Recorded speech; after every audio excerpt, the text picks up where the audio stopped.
yose yahanitse ijuru singiza izuba kumurika mu munsi ukwezi kubonesha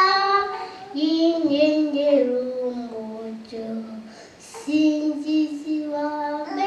cyunami ujuze imyaka yazindishije ijambo rye ibizima byose mwami boniwi tangaza yabaho ndeba hose naho hasi no hejuru ntabwo bihinduka nakiriho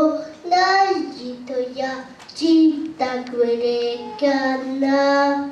imvura n'izuba biba kw'itegeko ryawe uwihizima kubaho kandi ubitunga byose aho twaho kirimana kuko nawita